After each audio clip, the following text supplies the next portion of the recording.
បាទបើសិនជាគាត់និយាយលើ3នាទីភ្ញៀវកិត្តិយសទាំងអស់នឹងលើសម្លេងហ្នឹងសម្លេងកណ្ដឹងសម្លេងកណ្ដឹងបាទសម្លេងលើអត់លើអត់ជំរាបសួរទាំងអ្នកគ្នាខ្ញុំឈ្មោះណាស៊ីមកពីចាប៉ាន់ថ្ងៃនេះខ្ញុំទៅនិយាយអំពីដំណើរកម្សាន្តនៅខេត្តកំពតដោយម៉ូតូជំរាបសួរអ្នកទាំងគ្នាថ្ងៃនេះខ្ញុំចង់និយាយហាក់ដែរខ្ញុំមកពីប្រទេសខ្មែរសំដៅឆ្នាំ2000ខ្ញុំរៀនសាកលនៅប៉ារីសប៉ារីស្គាល់ប៉ារីនៅបារាំងនៅប៉ារីបានស្គាល់នៅប៉ារីមានទូរទស្សន៍កងធំប៉ុន្តែនេះនៅក្នុងពេញមានទូរទស្សន៍លោកនេះទុយអត់ទេនេះទូរទស្សន៍ទុយ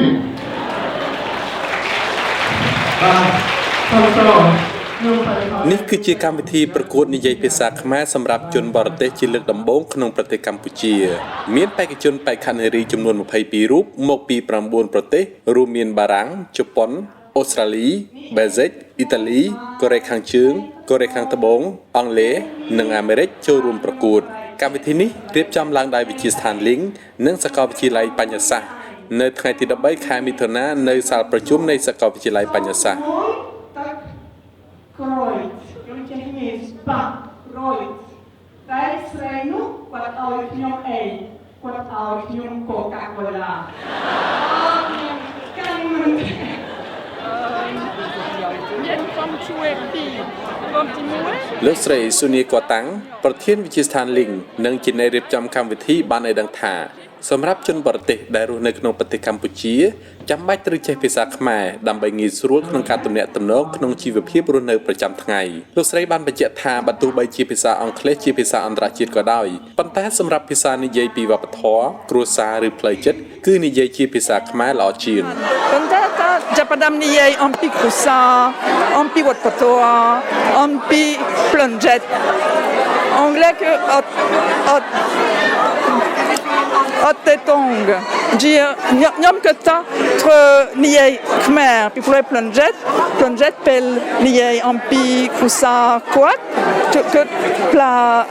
ភាសាខ្មែរសំខាន់ជាងល្អជាងតាមថាសូមគិតរបស់ខ្ញុំនៅក្នុងប្រទេសកម្ពុជាមានរបៀបនៃការជ្រើសរើសពីរប្រភេទទី1ក្នុងកម្មវិធីជំនាញនៅពេលមានអ្នកណាម្នាក់និយាយរឿងកំប្លែងឬក៏បទពិសោធន៍ផ្លែកហើយអ្នកទាំងអស់គ្នាសូវជ្រុំគ្នាក្នុងពេលតែមួយពេលនោះមានន័យថាអ្នកទាំងអស់គ្នាមានចិត្តតែមួយអញ្ចឹងហើយអ្នកទាំងអស់នោះលើកកាយឡើងហើយនិយាយថាជួបតែមួយកម្មវិធីប្រកួតប្រជែងនេះចែកចេញជា3កម្រិតគឺកម្រិតមធ្យមនិងកម្រិតជំនាញបេក្ខជនបេក្ខនារីទាំងអស់មានពេល3នាទីសម្រាប់លើកយកពីបទពិសោធន៍ឬចំណាប់អារម្មណ៍របស់ខ្លួនដែលបានរស់នៅក្នុងប្រទេសកម្ពុជាមកនិយាយប្រាប់លើវេទិកាការដាក់ពិន្ទុគឺផ្ដោតទៅលើប្រធានបទការបញ្ចេញសំឡេងវេយ្យាករណ៍និងភាពកំប្លុកកំប្លែងផងដែរសូមបានអង្គុយការសូមគោរព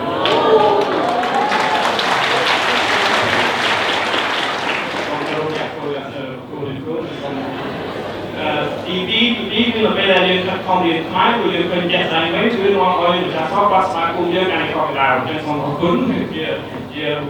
ជ័យលាភីលេខ1ក្នុងកម្រិតជំនាញលោក Blaise Gillion មកពីប្រទេសបារាំងបានឲ្យដឹងថា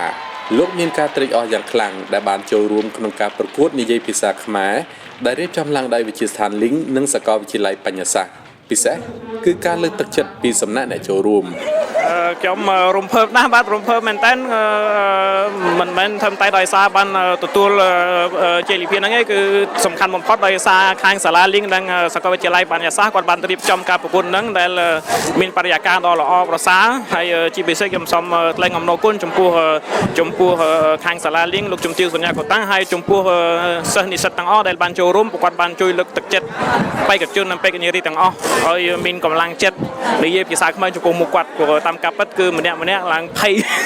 ប៉ុន្តែដល់ពេលគាត់អបអរសាទរអញ្ចឹងទៅគាត់ជួយតែដែរអញ្ចឹងទៅយើងស្រួលតិចយើងសប្បាយចិត្តក្នុងការចូលប្រកួតបាទ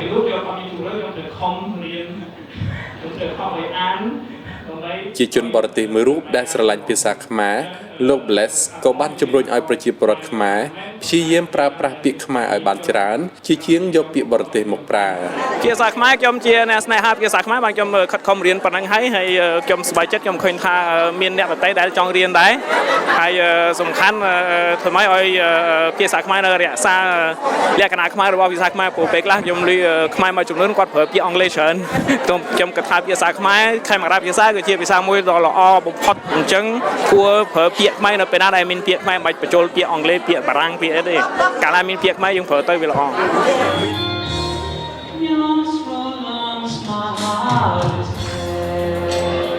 យខ្មែរបើសិនតែយើងនិយាយអត់ច្បាស់វាអាចនាំមកកាន់យ៉ាងណាជាក់ស្ដែងនៅពេលបានទៅសម្ពោធកម្មវិធីថ្មីលោកហងជុនរ៉ុនរដ្ឋមន្ត្រីក្រសួងអប់រំយុវជននិងកីឡាក៏បានអញ្ជើញចូលរួមជាគណៈកម្មការដាក់បន្ទុកផងដែរលោករដ្ឋមន្ត្រីយល់ថាកម្មវិធីប្រកួតនិយាយភាសាខ្មែរសម្រាប់ជនបរទេសនេះជាការផ្ដួចផ្ដើមគំនិតមួយដ៏ល្អក្នុងការលើកទឹកចិត្តជនបរទេសឲ្យរៀនភាសាខ្មែរក្នុងនោះដែរលោករដ្ឋមន្ត្រីសង្កេតឃើញថាមានជនបរទេសជាច្រើនដែលអាចនិយាយភាសាខ្មែរយ៉ាងល្អក្នុងកម្រិតជំនាញភាសានេះមិនមែនតែរៀនត្រឹមភាសាទេអញ្ចឹងដូចយើងឃើញហើយបរទេសដែលរៀនភាសាខ្មែរនេះគឺគាត់មានស្រឡាញ់វប្បធម៌ខ្មែរ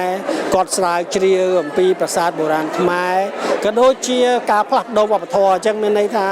ក៏ជាបបដល់ឱកាសដើម្បីឲ្យជនជាតិខ្មែរនេះរៀនសូត្រពីវប្បធម៌បរទេសអញ្ចឹងកន្លែងនេះមិនមែនតែគាត់រៀនភាសាខ្មែរទេហើយគាត់យល់ពីខ្មែរទេប៉ុន្តែជាឱកាសមួយដើម្បីឲ្យជនជាតិបរទេសទាំងនោះបានផ្សព្វផ្សាយនៅវប្បធម៌របស់គាត់ដែរគឺជាការផ្លាស់ប្ដូរភាសាក៏ដូចជាវប្បធម៌ទៅវិញទៅមកបាទលោកថាកន្លងមកក្រសួងអប់រំក៏បានផ្ដល់អាហារូបករណ៍ដល់និស្សិតបរទេសមកសិក្សានៅកម្ពុជាផងដែរយើងក៏មានហៅថាចុះកិច្ចព្រមព្រៀងជាមួយនឹងប្រទេសបាទទ្វេភាគីក្នុងផ្នែកទ្វេភាគីអញ្ចឹងជាពិសេសជាមួយប្រទេសដែលនៅជិតខាងយើងក្រសួងអប់រំយុវជនកីឡាគេថាមានចុះកិច្ចព្រមព្រៀងមួយចំនួនជាមួយប្រទេសជាក្នុងជិតខាងក្នុងលក្ខណៈទ្វេភាគីដោយផ្ដល់អាហារូបករណ៍ទៅឲ្យអ្នកដែលចង់មករៀននៅសាកលវិទ្យាល័យកម្ពុជាហើយប្រទេសទាំងនោះនឹងក៏ទទួលផងដែរនៅនិស្សិតកម្ពុជាឲ្យទៅរៀននៅប្រទេសទាំងនោះបាទ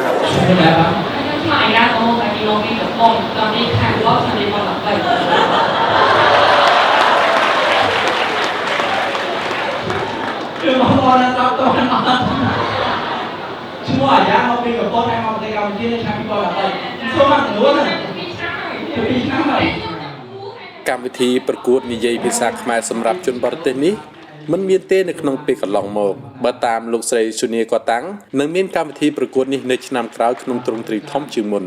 ចាកតាឆ្នាំក្រោយធ្វើទៀតធំជាងនឹងទៀតធំជាងមានជនជាតិបរទេសដែលនិយាយខ្មែរបានល្អអត់ទាន់ជប់ឈ្មោះឆ្នាំនេះពីអត់ដឹងតែកតាឆ្នាំក្រោយមានទៀត